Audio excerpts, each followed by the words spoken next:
That's the format they are at the moment playing. We picked them as far as 27 World Cup is concerned. I don't think we need to talk about it today. Obviously, with the captaincy change, that's generally the thought.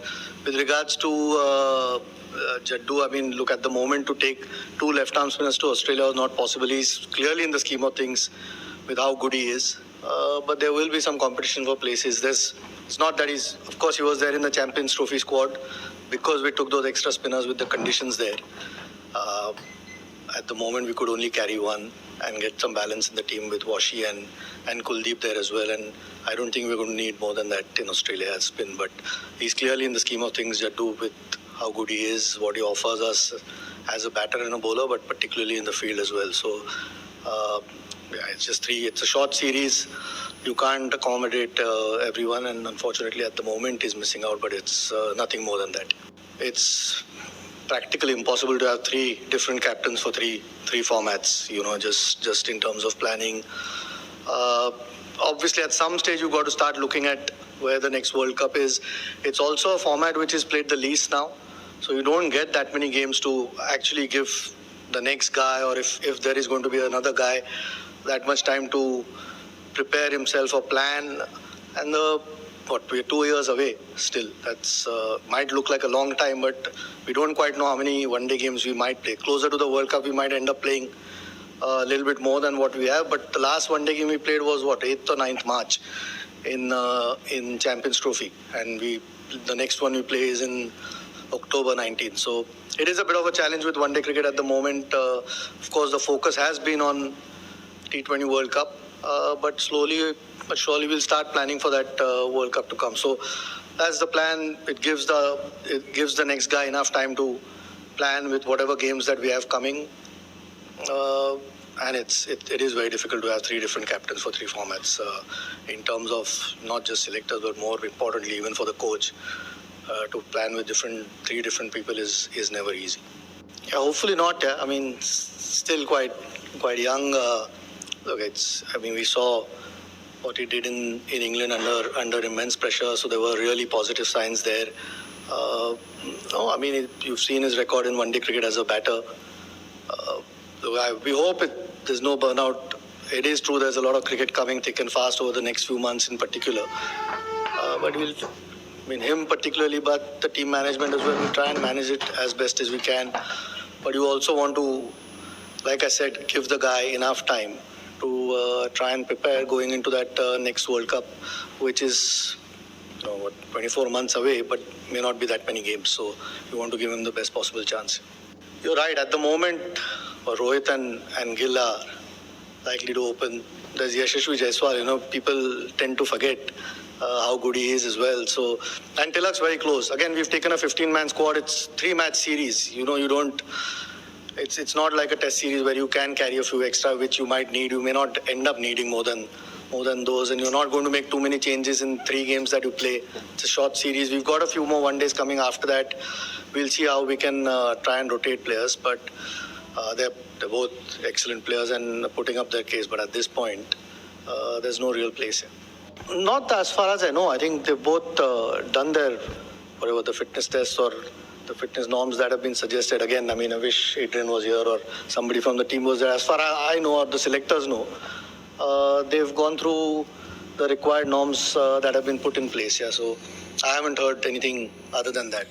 And generally, before selections, we give names out to the COE, who tells us about the fitness status of all the players, and everyone's been declared, who's been picked, has been declared fit and available.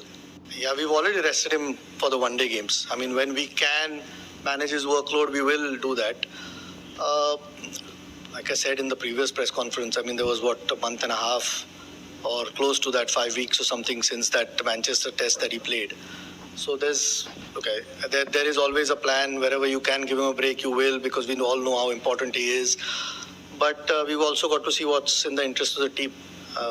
And when we need him to play, he's always available. So, but we will look after, not just him. Siraj bowls a lot of overs as well.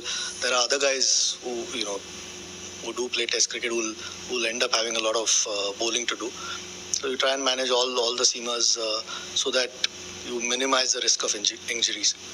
Yeah, at the moment he's not going to be fit for Australia. I think the injury that he picked up just before the finals in Asia Cup. We'll know in due course how long he's going to be. At this point, in a week's time, he's supposed to be there at the COE. And once he starts his rehab, we'll probably get better timelines. But for Australia, he's definitely not available. Yeah, I mean, I think that we've made it clear a couple of years back now. Then whenever the guys are available, they should be playing domestic cricket, particularly the guys. I mean, that's the only way you'll keep yourself sharp and playing cricket if you've got a long enough break. Whether that's possible with the international cricket you're playing or not, that only time will tell. But if guys are free, I mean, they should be playing domestic cricket. I mean, he's been vice captain in one-day cricket for a while now. It's not just the England series. I mean, that's always the plan. Whenever the next guy takes over, it ideally should be the vice captain. Doesn't always work out that way, but obviously what he's shown in England were really good positive signs, and we are very hopeful. Yeah, I mean, even if he had not won the Champions Trophy, it would have been a difficult decision because of how good he's been for India. But you've got to sometimes look at what's coming forward, where you stand as a team, and eventually look at what's in the best interest of the team, whether it's now or maybe 6 months later.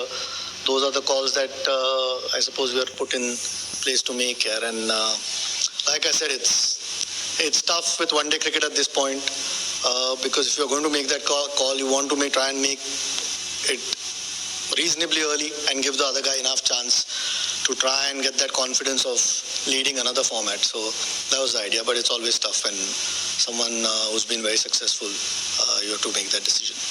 It's more position. I mean, Sanju Samson bats at the top of the order. I think when he got 100, I think he batted number 3, if I'm not wrong. Jurel usually bats lower down the order. KL bats there as well. I mean, you've seen how good a player Dhruv is. So again, you're looking at spots. I don't think there's room at the top again. So we're looking at guys who can fit in those spots here. And obviously, Sanju at the moment in T20 cricket is batting there, and we're trying him there. But in one-day cricket, it's a little bit different. So that's basically the thought. It's more the position than anything else. I mean, Hardik's missing out through injury. Again, shown a lot of promise. We've seen more in Test cricket so far. It gives us an opportunity to see what he can do in white ball cricket. We don't have a whole lot of guys who can bat and bowl both because it's a difficult job to do both, and he's certainly showing promise, and we'll probably see a bit more of him when he does bowl in white ball cricket and bat. I mean, what they've been doing for years here, try and score runs. I don't think that changes. You're still playing for your country, whether you're I mean, there's still leaders in that dressing room, and you hope they are, but eventually it's the runs, and they've scored tons of it, both of them, and been extremely successful in this format. So we hope they keep doing it, and you don't have to think too far at this point. The team is picked for Australia, and need them to score runs like they have been through their career. I don't think it's happened too many times. This is one of the few times that it's happened. I'm trying to think if it's happened since I have been selector, so we'll find out. I mean, it's like those are two really experienced guys who've been around for a long time, so they would perhaps find it a little bit alien just to play one format, which is played the least, but they're probably the guys to answer that, and we'll find out a bit more when we see them in Australia playing. There's no doubt about their quality as players. Whether not playing a lot of cricket makes a difference, you should ask them, and we'll find out when they play. But it doesn't happen too many times, and even if it happens, a lot of the guys these days end up playing either Test cricket or T20, which obviously in terms of matches is a lot more than one-day cricket. So whether it's a challenge or not, we'll find out, and they probably will be